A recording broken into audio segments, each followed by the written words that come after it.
Becky, welcome aboard to the Big Time Adulting Podcast. How are you? I'm great. I'm so excited to be talking to you. So thank you for having me. It's so great to have you. I just have to start off by saying that, like, on social media, I have sometimes been like, I don't know, there's just so much parenting advice out there these days. I find this to be overwhelming to me. It makes me sometimes feel worse as a mom.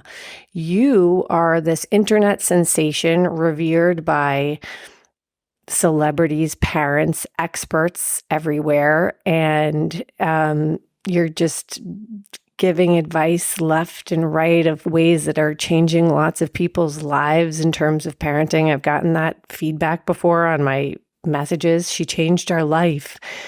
What do you want people to know about you that they might not know about you or get about you from the way that you are presented on your social media, in your podcast, etc.? I've never been asked that question before. Yes. I always have a hard time giving like a single answer to great nuanced questions. So I'll say a couple things. So number one, like I really, really mean that my kids do not have Dr. Becky as their mom. And like all the time, my husband would be like, did you see Dr. Becky's posts? Like that could really help you with all the things you've been doing with our children. You know, like it really is this part of me. And yet with our own kids, we all know this. There's a big difference between knowledge and action. And I have my own triggers. I have my own moments. I have my own weeks in a row where I'm like, wow, I just haven't been showing up the way I want. I really have watched some of my workshops with my husband. I actually have, because it feels like it's two different kind of parts of me. And so I really, really mean that. And Caitlin, what you said, learning anything new, I find it's a very, very brave endeavor, because whenever you're confronted with something you might not have known or considered, you can so easily go into the mode of, oh my goodness, like what's wrong with me? Someone else knew this and I didn't, or oh, I've been, quote, doing it wrong. And so learning something new can sit right next to shame, which shuts us down and actually gets in our way of maybe using the thing we learned to actually change. And so to me, the whole point of what I share and why I love doing this is because I hope that I help parents just actually tap into something that actually is inside them. I don't think I'm like giving them something. I think I'm like a pilot in their journey, and we all need that co-pilot. And in order to do that, we just have to avoid the shame of, oh, someone's perfect or someone knows it all, which I definitely don't. But I do try to be really mindful and like sharing that with people. And I want everyone listening to know that here. The other thing, and I was just saying this to my producer, I see the title of our recording, just to save it, is Big Time and Dr. B, which I'm like, I just feel like that's like a music group or something, Caitlin. Like we can talk later. There's a lot of extensions. But the thing I love about it is like, I really do have a part of me, and I've said this to you, where like, I guess people don't see it as much. Like, I love to dance. I love to have fun. I, am pretty, Do you like to have cocktails light and, about a lot of things. And that probably doesn't come through as much. Do you like to have cocktails while you're dancing ever? I sometimes do. And I am actually known in my group of friends as like when I'm out and I'm dancing somewhere, like I enjoy dancing way too much to like spend any time at the bar. So everyone's like, Becky is completely sober and she's up on stage like doing, some dance move that not particularly talented, but I definitely am enjoying myself. Yeah, I actually, when there is good music, I run into that same problem. I just can't. Yeah. I can't.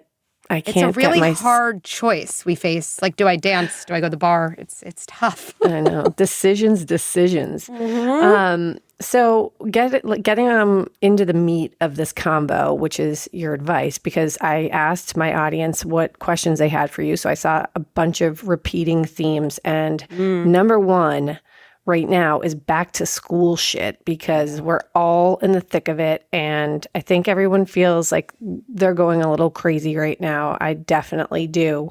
But there are some pretty like bigger issues that people are running into with back to school stuff, particularly surrounding anxiety about going to school and social issues. So we'll break it down one at a time, starting with kind of like the massive anxiety that some kids have going into school at all and the separation anxiety there.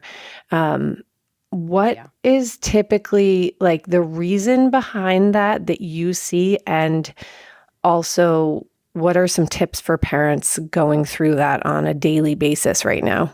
Great. And it's a good thing to jump in with. And I should just assure you and everyone, during my whole PhD program, would go to these talks from these amazing psychologists, and I'd hear an idea and I thought it was amazing, but then I'd leave saying, like, well, what do I do? Like, how do I action on that? And so I don't think I've ever shared an idea without sharing the kind of way to actually apply that as a tip and strategy in real life. So I can't even do one without the other because it frustrates me too much. So yes, I always say, and I think this is important, we have to understand before we intervene. And actually, parents, I think if you take one thing from this, like I hope you take that, because often we want to intervene right away. But it would be like trying to fix someone's, I don't know, I don't even play tennis, but it's like trying to fix someone's tennis stroke without understanding, like, is it a grip issue? Are they in the wrong position? And then you do a ton of stuff and you just get frustrated because you actually aren't doing something that speaks to the understanding of the problem. So there's a bunch of reasons why kids might feel anxious about going to school. So number one, it's just a big transition. In the summer, a lot of people, they have a slower schedule. Kids are in their pajamas for a while. They usually spend, especially in the end of summer, like more time with their parents because they're not away all the time, right? And then as you move into the school year, they're spending less time with their parents. They're going into some situation that's unfamiliar. You're basically going from spending your time in your home in your neighborhood to spending time either in a new building or at least in a new classroom with new adults and a new set of kids. That's a lot of transition from known and comfortable to unknown and uncomfortable. And so the other thing I would say that adds to the anxiety of that transition is actually the way we think as parents we should intervene about our kids' anxiety. Our job is not to take away our kids' anxiety or convince them that they shouldn't be anxious. And not only isn't that our job, the more you try to tell an anxious kid that everything will be okay, the more anxiety they will have. The more you tell an anxious kid that it actually is okay for them to be anxious, the more they will believe that everything will be okay. And there's a reason for this. When our kids are feeling anxious, what they're also assessing is my parent as anxious about my anxiety as I am? That's true for all feelings. I have a feeling that's uncomfortable. And as a kid, I'm always dependent on my parents as my source of security. So if I'm feeling scared or worried, and then I see that my parent is also scared and worried for me, which they show by basically trying to take the feeling away, because they're like, yeah, I don't want you to feel this way either. What a kid learns is, I guess my anxiety actually is as like big and bad and powerful as I worried it was. And so all the things we do that in some ways come naturally and come from the best place. Wait, but you are with this friend in class. Wait, but you're going to have so much fun. But you loved school last year. What a kid really feels is, okay, this feeling is uncomfortable. And every time my parent tries to convince me why I shouldn't feel this way, it actually gets bigger. And so you can see how you could get into a really, really vicious cycle around that. So let's do the opposite.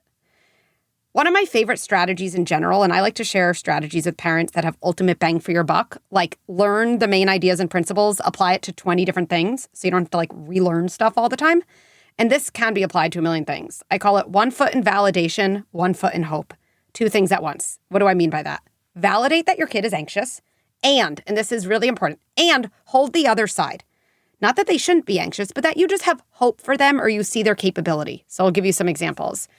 Oh, you're going back to school. Yeah, it makes sense to be nervous. That's a big change. And you know what? I just know it's not going to feel as tough in a few days. Or maybe they're 2 weeks into school, right? And they're still really anxious about going. Oh, saying goodbye to me outside of school is really hard. And I believe you. And I just know that even kids who have trouble saying goodbye end up having a really good day at school. Both of those things are true, sweetie. Yeah, that's great. And I also I like that I try to do this with my kids. Like, I understand you're feeling like this, but I also know you can do it. Like, you can do this, and keep going, But there's just quickly, before we move on from this little part of it, is that like there are kids who are, like physically kicking and screaming, grabbing onto their parents. It's like a very traumatic, event for them going into school, traumatic for the parents. Yep. Is that a point at which you would suggest those parents like talk to somebody professional and get more intervention with it? Or is that like something that they should continue to handle?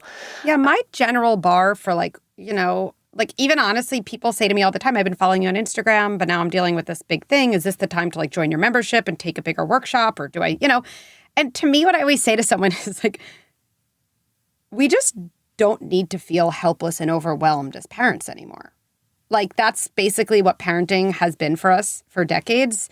It's like, at best, you can get some like SEO optimized article that like probably isn't really helpful to you, or you feel alone. And what I'd say, whether, for example, in this situation, to be totally honest, I would really want to say to this parent, oh my goodness, like, go take my back to school bundle. It's like so many short things. Literally, all the parents I know who took it were like, that was the first year of my kid's life where actually everything went smoothly, because it gives you the whole arc from what you need as a parent to what your kid needs. We need a lot. When your kid is really, really kind of like feral, if you aren't managing your own anxiety, your kid feeds off that, right?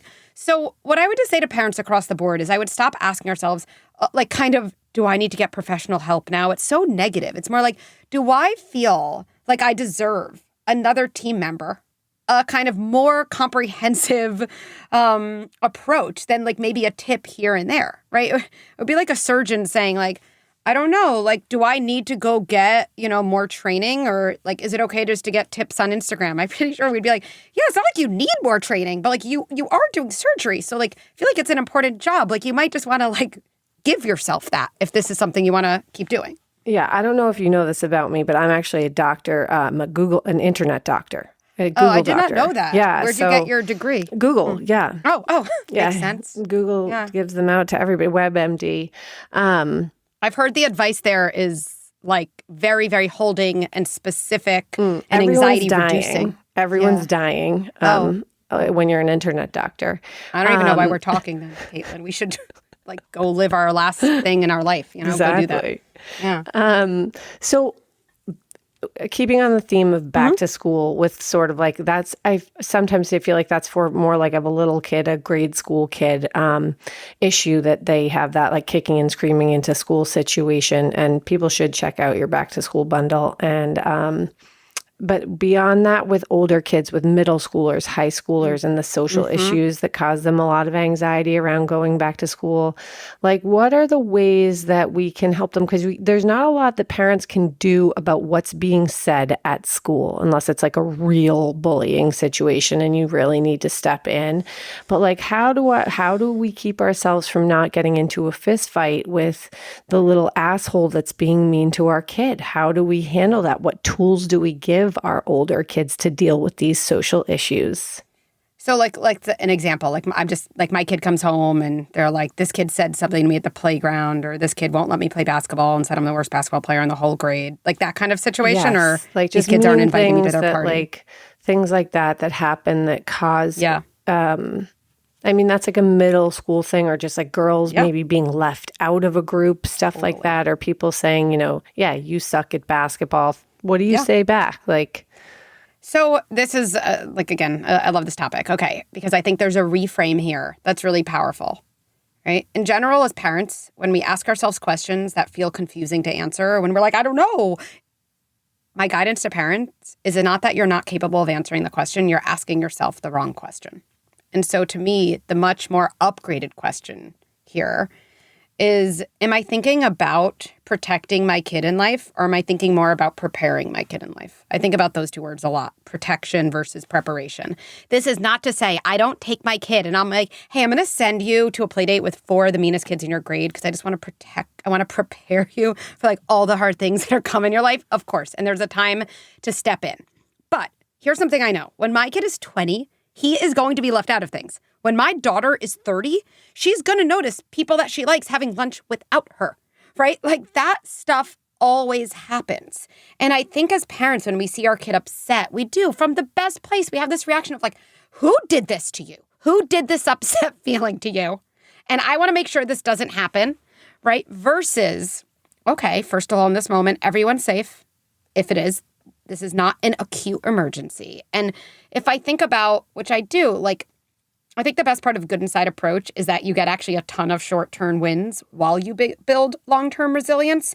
But if I had to choose, I would say I'm parenting for the long run. My kid's going to be out of my house way longer than they're going to be in my house. And I actually do want to work myself out of a job. I want my kids to have the skills internally that I am giving to them during their earliest years.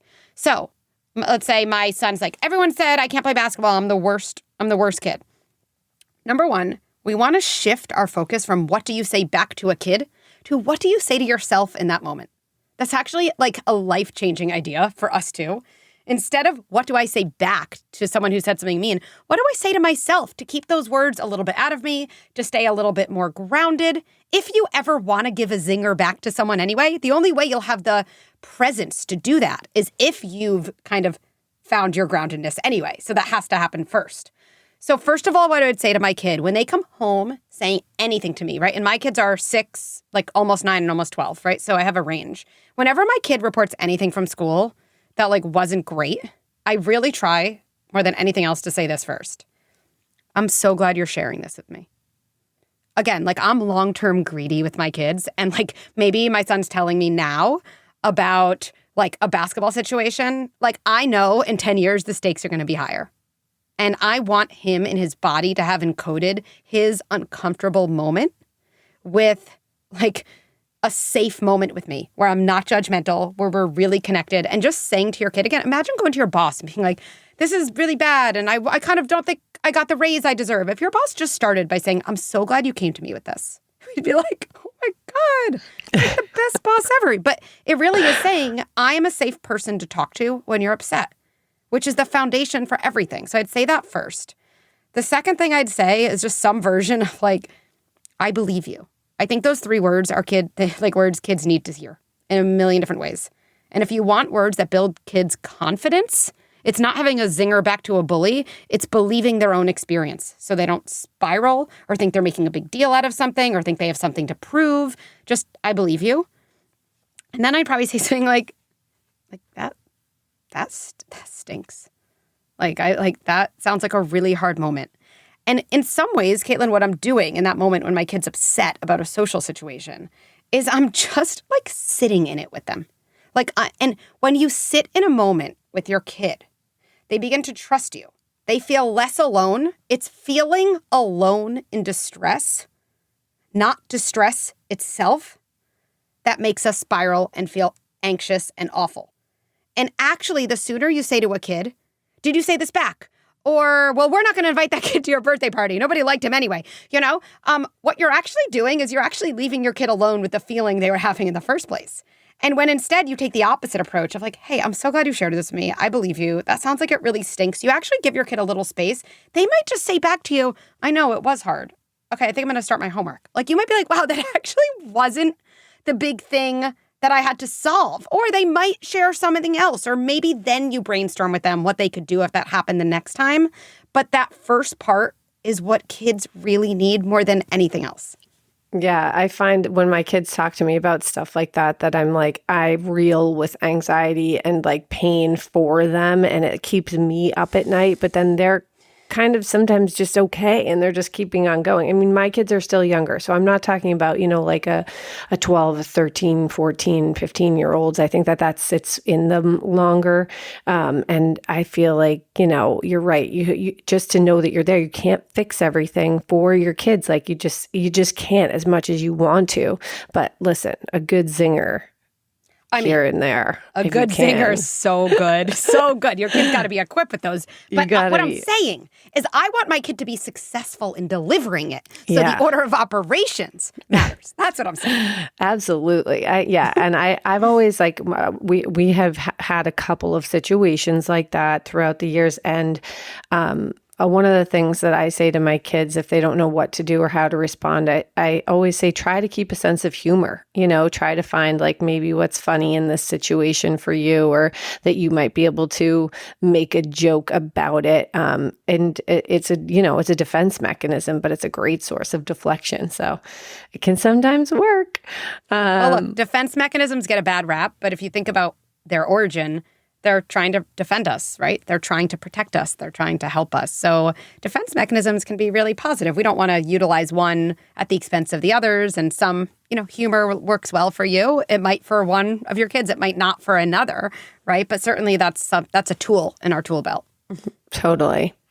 Another question that people had a lot to say about were parenting styles, differing parenting styles, where some parents are now what they actually referred to as using parenting the Dr. Becky way versus like some of the more old school approaches where, it's kind of like, I said what I said and I don't really give a shit how you feel about it right now because you were acting like a jerk kind of thing, right? So there's two different maybe mindsets, or maybe that's a misconception and maybe it can all be sort of rolled into one way of parenting now. But I think that there was like a lot of insecurity around like maybe a mom feeling that they're being more sensitive and more validating of feelings and giving, being a gentler parent.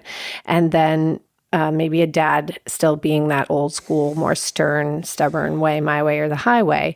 And not just within couples, I would say like the question extended to family members, parents, in-laws, some friends. So I guess the question is like, what would you say to people who are trying to find a way to balance two different parenting styles with, maybe acceptance and respect for the other? Or yeah. What do you do? Look, I think, quote, not being on the same page as my partner about how we parent, end quote, is like one of the most common things I talk to parents about. And actually, interestingly enough, it's often one parent. Like this actually happens in our community a lot, like in our membership. People will be like, can you do a session where you bring on all the resistant partners and just convince them about why good inside is like the right approach? And I was like, yeah, like, no, I'm not going to do that for a million reasons. But I'm not going to do that for actually a million good reasons. Forget, I don't know, the fury. But number one, me personally, I'm not in the business of convincing anyone of anything. Like I just, and I actually think as soon as we're in convincing mode with anyone, that other person gets defensive because all of a sudden there's right, wrong, there's good, bad, and nobody wants to be on the, darker side of that binary. No one. Like we all know as humans what it's like when someone's trying to convince us of something and we all harden, right? So that's number one. It's just not effective to even try to reach your end goal by convincing. Number two, I always want parents to know, like, you don't need to have two parents parenting the same way for your kid to have a positive impact about the way you parent them. You really don't. Like, is more better? Sure. Like, it's probably true in life, right? Like, more of that consistency? Sure. And we know from a lot of research that actually kids having one adult in their life that they feel really safe with, they feel really seen by, is really, really protective. Number three, I really like to shift parents from this idea of being on the same page to something much more attainable and important, which is speaking the same language. Being on the same page to me is like we are reading a book and we are literally on the same page of the book. Speaking the same language is like, okay, we both have read parts of that book and we at least have a language with each other where we could talk about it, where maybe for me, my husband actually doesn't like this part of the book and I do. But the problem with most kind of co-parents, it's not that they're not on the same page. It's that they don't even speak the same language. They say, hey, will you watch this video? Can we talk about it? The person won't even watch it. Or like they're not able to respectfully even talk about it. It gets very, very antagonistic. And so if it's okay, I'll just like share an approach that I recommend to people, which they're always like, Becky, that is the opposite of I wanted. I wanted you to convince my partner. But what I recommend saying to a partner who you find is very resistant is just something like, hey, I think we forget to tell each other we're on the same team. And I actually think we want the same things. Like we want our kids to feel confident. We want them to deal with the hard things that come their way in life. We want them to find a sense of purpose. Like we actually do want the same outcome. We just kind of have different senses of like the road to get there. And, I think we focus so much on whose road is right as opposed to remembering, like, we actually are on the same team trying to get the same place. And I'll say this to you, Caitlin, and for everyone, we know that there is no problem solving that can happen without being connected and both people feeling understood. So if people hear that, they're like, fine, I'll say that to my partner, but what is that going to accomplish? It is the foundation for figuring it out. And we always have to start with the foundation. Yeah, I totally agree. I feel like just from a human perspective of just dealing with people in general, like, no, what you're saying, nobody wants to feel blamed or attacked and that kind of thing. So if you can kind of start those conversations with like hey, like, I respect you so much, and like I love who you are and what you're about. Obviously, like, I chose to marry you or whatever, but I've just, I'm dealing with this in this way, and I hope you can understand that I want to kind of take this approach towards things when I'm doing the parenting and like just kind of come at those situations from, I feel like that sort of opening it up to, I respect you and accept you, will invite that person to bend a little bit more or consider your perspective so much more, Yes, this is actually the core idea that drives good inside. It's literally the idea of being good inside, that when we're in conflict with someone and we're arguing, and we all know those conversations, they start and they just explode right away. You think you're talking to someone, but the only thing the two of you are actually saying back to each other is, I'm a good person. No, I'm a good person. No, I need you to see that I'm a good person. You're actually arguing with each other, trying to kind of re-access your goodness. And so when a partner gets very defensive about their parenting style, you might not be saying it, but to be effective, you have to focus on what someone's hearing, not just what you're saying, right? And what they're hearing is, I think I'm better than you. And I think you don't know what you're doing, or I think you're messing up your kid, or I think you're not a good parent. And so to me, the whole idea of good inside is separating your good identity from any individual behavior, which ironically is the thing that helps us change our behavior because we don't conflate the two. And so even to say that, hey, like, I know you mean well. Again, I married you. Like, I know we both want the same things for our kids. Even saying that, like, I know we are both parents who are good inside doing the best we can. And that's over here on one side. And over here are the various ways we interact with our kids when they're being difficult. And like, I would love to try to talk about that difference in approach while still remembering over here in a core way that like we're both good people doing the best we can. And I'm going to plug something for a second. To me, someone actually just DM'd this morning. They actually said, it was a woman. She's like, my husband has refused to engage in any of the good inside kind of like stuff I've sent their way. But she said, she's like, your TED Talk came out yesterday and he like respects the authority of TED. and he responded. He was like, I'll watch that together. And it just for the first time created a conversation. Because if you think about watching something together, instead of me being across from you, which is actually like, and I'm telling you something, which is in some ways like an adversarial position, I'm actually next to you and we're like watching the same thing, which feels like you're on the same team. Yeah, totally. Speaking of having like a little bit of a difference of opinion and feelings with people, you talk a lot about the DFK, the deeply feeling kid, the triggers that we feel as parents when our kids are having like explosive moments, when they bring in their siblings to those moments who kind of, they start screaming at them because they're upset and want to scream at somebody, fake crying, things like that. Yeah. What are our best mindsets in those situations? Yeah. I think of all the things I've put out in the world, I really do mean this. Like, I really think the DFK program is the thing I am proudest of. And the way it came about, just again, I want to make sure everyone has context, is I had my first kid. And in the time I was in my private practice, I was giving people lots of like thoughts and guidance. They'd come to me, kind of what I'm doing on Instagram. That's why in some ways I always think, everyone's like, has your life changed so much? I'm like, it's weird. Like from a day-to-day perspective, I feel like I'm doing the same thing. It's just, I guess, a bigger audience. But there would be these parents who are like, okay, I'm doing what you're saying. Like I am. I'm showing up. I'm validating. I'm holding a boundary. I'm doing this thing. And it is making my kid worse. It is making them worse. And I had one kid. I was doing it with my kid too. And in the back of my head, I'd be totally transparent. I was like, I don't think you're doing it right. Like, I didn't say that. I was like, no problem. We'll try something else. But in the back of my head, I was like, if only they could do this like I did this, their kid, would respond. And then I had my second child, okay? Then I had my second child. And I was like, holy fuck, okay? Like what the fuck? Like, and I was like, but then it all connected. I was like, this This is what 20, 40 parents have been telling me. My kid is doing what they said their kid did. And I know I'm doing it the same way because it's like in my house. And then I had a more massive connection because at that time I was seeing so many adults in really intensive psychotherapy and going, like doing the work in the present to understand like what they never got but always needed. And I was like, oh my goodness, this subset of adults were these kids.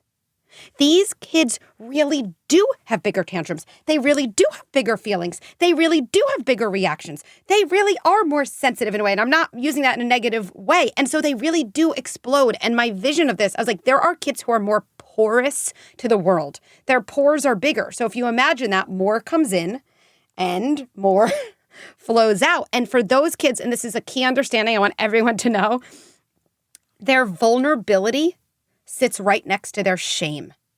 It's almost impossible for DFKs to feel vulnerable without having shame layered on, which is why the vulnerability turns into an explosion of rage. It feels for these kids like their feelings are attacking them, which if you have one of these, it's like, that actually finally makes sense. That's why my child behaves like a caged animal if they trip or like I say no to screen time, right? Because they actually feel attacked by their feelings. And so I literally had these like 2 weeks where I was like, it was like a billion things in my brain were connecting. I was like, oh my God, they need this. Because what happens with these kids, they're like, get out of my room. And you're like, fine, I'll leave your room. And, but then all that happens, they're like, these kids are like, I really am as bad and toxic as I worried I am. And so then it confirms their deepest fears, which guess what? Only makes things worse. And so these kids, I always say, they can't take front door strategies. Front door strategies are like, I'm here. Tell me about your feelings. You're a good kid. No. They need side door strategies. They need us to help them learn to regulate, so they need us. But we have to be a lot sneakier because they are so shame prone. And so when I tell you, Caitlin, that like in our membership, I'll just say it's true. Like I think it's like 40 to 50% of our members have these kids, and every single one of them says the same thing when they connect with each other and take the program. I thought I was the only one. I thought I was the only one who had a kid who literally looked animalistic. I thought I was the only one whose kid yelled, I hate you. And then between the not feeling alone and actually finally having those side door approaches, I think for the first time, they actually see that their kid is a good kid and that actually their kid starts to really, really shift and make the same type of developmental progress as other kids do. Yeah, so different approaches. And I know you do have a class on that. Then that was actually specifically the one that one of my followers mentioned was like life-changing for her. So, yeah, and there's a lot of information about that on your page as well. Yeah. There were a lot of questions about teenagers, mean teenagers, nagging teenagers. Yeah. How similar or different is the mindset of dealing with those guys versus, I feel like that's teens, a lot of teens are these just DFKs by default with their hormones raging and everything, right? So they can present like that. They push you away when you need them the most. And so you've got to really regulate the distance. So a couple things I'll say about teens. I used to work with teens a lot in my private practice. I love teens. And at some point, I'm going to do a lot more for parents of teens. I think my kids are getting there. So I'll be like, oh my goodness, I got to do this. But what I want to say, is, I'll share a story. So I remember this like 16-year-old who saw me, who came to my private practice, and she came, and I remember she was wearing this t-shirt, and this is not all teens, okay? Like this was her. She had been cutting herself. Like she was in a ton of distress, right? And I remember just saying in like the intake, like, how long have you been doing this? And she was like, a year and a half, 2 years. I was like, okay, have you seen a therapist? She was like, no, it's my first session or something. And I was like, I really just asked her, and she was like so like prickly. I was like, why did it take you so long to like come to my office or someone's office? And this is literally, I'm going to cry. She was, oh, wow. My parents, when they found out, told me, this is a problem and you need to see someone and we're going to get you help. And I told them, you're going to get me help? Well, you're just going to drive me to a therapist's office and I'm never going to go in and I'm going to waste all your money and there's nothing you can do. And you're telling me that you think I'm a problem. And if that's the case, then just say it to my face. And, she's like telling this whole thing. And then she got silent. And I just I don't know why in the moment, I just knew not to say anything. And she kind of looked to the ground and her entire body shifted. And she looked at me, my heart is racing, and she just goes, can you believe that they believe me? And I have never seen a teen in so much distress of like, can you believe that they let me like I'm going to cry, like overpower what they should have known like was really good for me. Can you believe they took the bait? And, and when I think about teens, a lot of whom do not cut, I'm not trying to say that, but I think about that a lot. That get out of my room, you're the worst. And then we leave, they slam the door, and we're like all annoyed. And I'm not trying to say, teens also I'm not trying to say every parent, so go and knock down your kid's door and, sleep in bed with them. And no. But I do think about returning to that door and like slipping a note under that just says like, hey, that was tough. And like, I love you and we're going to get through this. Or sending them a text, something that like similar to DFK kind of regulates closeness with distance because teens, just like DFKs, need enough distance to take in your closeness, if that makes sense, right? But they're very, very vigilant for signs, like all kids are, that we really do think they're bad and unlovable. And so just I would say to anyone with teens, like they do need some distance. It's a time that they figure themselves out. But they also they need us to show that we want to be with them. Sometimes they're going to reject us with that effort. They need to do it developmentally to figure out who they are, but don't stop trying. Like they really need that. Don't stop trying. Keep being a punching bag. I mean, here and there. Let me just model no, this because I mean there's that. also like, a time. It's just, it is what it is sometimes that they are going to do that. But like you as a parent, you just do have to continue to show up. Like that's the only thing That's you can what it do, is. right? Like, yes, even though... and I think like this is something that I really feel like good inside parenting. I always say it's sturdy, not gentle. Because like being a punching bag, like we can resent our kid. Like that doesn't feel good. But like to me, there's a lot between being a punching bag and just saying like, fine, forget it. And to me, the middle is like, you're in that moment. You can say to your kid, hey, listen, I love you and I know you're a good kid and I care about this and I want to talk about it and I need you to say it in a different way so we can stay in this conversation together. Like that is sturdy. And it also though comes from the perspective of seeing your kid as a good kid. And to me, that's that middle that like parents have not been given enough. Like, oh, right. Okay. Like I'm pretty badass leader in that moment and I'm staying connected with my kid. And that's to me what I like love like sharing with parents, ways to do that. Yeah.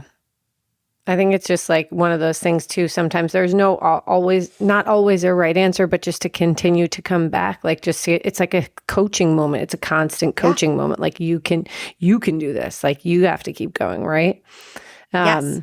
On that note, like of your TED Talk, because I watched that yesterday on repair and I love the message so much because it speaks to every parent who always like we all lose our shit, we all yell, we all have bad moments, that we would probably be like embarrassed of ourselves if someone saw us in those moments. But what you said at the end that I loved the most of that was that it's never too late to repair. So like, even if you're just learning stuff now or learning about repair now for the first time and you're like, shit, I already fucked up so many times. This is going to cause long-term damage to my kid. And you gave this example of a parent going to their adult child to, admit that they fucked up sometimes.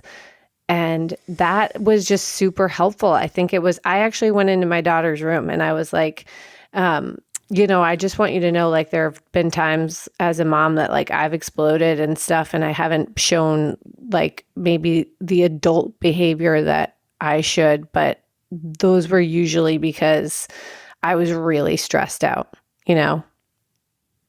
And she was like, why are you saying this to me, Mom? And I was like, well, because I just watched Dr. Becky's TED Talk. I thought I was supposed to do this. You're supposed to say thank you. No, and kids in general, I think we're really thrown off when we have something we think is profound and kids are like, can I have my snack now? But it's just like we do that. When something actually feels very meaningful to a lot of us, we also have to put a little distance there to take it in. So... And yes, just for everyone here, please go watch the TED Talk. I promise you, like I know this sounds weird, I promise you it'll be life-changing. It will. It'll actually change something for you. It'll be zero guilt. You'll actually feel relieved. Promise that. And it's not a major time commitment. It's like 10 minutes. Yeah, something like that. 10 minutes. Yeah. And I think, to give you a little preview, I'm not like a withholding person, is yes, it literally is never too late. And when I talk to my friends, when I talk to parents in my community, nobody says, like, I wish my parents were perfect. Like, it's absurd. First of all, it wouldn't even help your kids if you were perfect. That would be the model that they would expect from every other relationship. Like, that's a disaster. What we need from parents isn't perfection. It's connection after imperfection. Because in general, being yelled at, having your parents yell at you as a kid is not traumatic. It's not even damaging. What is awful for kids is when they're scared and alone after being yelled at. And even if you're thinking, okay, but that did happen weeks ago or years ago, the memory in their body is what impacts them. And that memory lives in their body in that alone, scared, I guess there's something wrong with me because this happened to me way. And we can always, in the best way, we can always go back to that moment. I would say you're kind of like reopening the file and you're adding another element. Like you're adding in what you just did. Hey, there have been moments and that wasn't your fault. And to me, the idea of like snatching out self-blame from my kid's body, what I know long-term is when they struggle, which they will, the thing that is awful when we have a hard time as an adult isn't that we're struggling. It's that we tell ourselves, I'm the worst. I always do. I always mess things up. I'm no good. I'm too much. Well, guess what? That's the legacy of self-blame from our childhood. And repair is actually the answer for how we take that away from our kids, which is like the biggest gift. So yes, please watch the TED Talk. And if you are one of those people who are saying like 99% of people, I'm not on the same page as my partner, right? It is really like an awesome thing to watch together. TED does an amazing job. They produce these well. They look like super blockbuster. I'm wearing a fancy dress. It's like that happens one time a year. I loved the dress. I loved the dress. Thank and you. the heels. Thank you. Thank you. True story. A week before, my co-founder and like best friend was like, what are you wearing? And I was like, I don't know, something from my closet. And she's like, what is wrong with you? You're not just like, no, like we are getting you a dress. So Erica is responsible for my appearance, but I'm responsible for the ideas. Both matter. So yes, go watch it. And I just like, I can't wait to hear what everyone thinks. Yeah, I'm going to post that as well for people to see on my stories. Thank and this you. episode's coming out Wednesday next week, so it won't be long till you get to hear all of this. And then before you go, last question, what is your favorite snack? Oh, my favorite snack. Okay.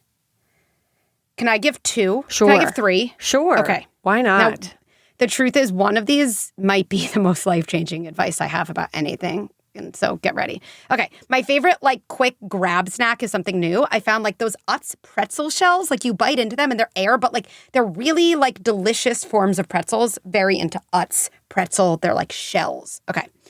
Then when I want something and I'm like, I need a snack, but I know I need something substantial. Okay. I have 5% Fudge yogurt, like a little scoop, and I put a ton of cinnamon on it and I dip apples in it. So it's like a little apple pie-esque, perfect for the fall.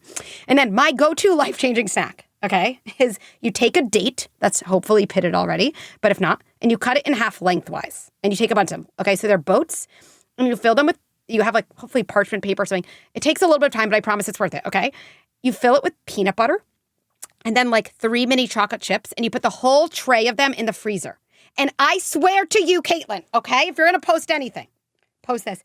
You will be like, why didn't no one tell me about this? These taste like Reese's peanut butter cups, even though they're like totally healthy. My kids love them. And you just like pop them from the freezer. And you're like, I will like pop so many of them. So a little bit of time, but then lifelong impact. Oh my God. So those are my favorite snacks. I better get my ass to the store to buy some dates now. And I want everybody to know that Dr. Becky did not know that question was coming. And it was almost like you've been waiting for it your whole life. That was amazing. I mean, snacks are my, I know snacks are your jam, so I won't say they're mine, but like if there was someone else's like they're second everybody's jam, right? They're everyone's Snacks are jam. everybody's jam.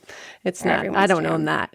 Well, thank you honestly so much. That was really fun. I loved having you. Tons of great advice. I will post in show notes about your awesome TED Talk, etc., where people can find you. But most people already know where you are. So I will see you back on the gram, Dr. Becky. See you on the gram, Caitlin. Bye.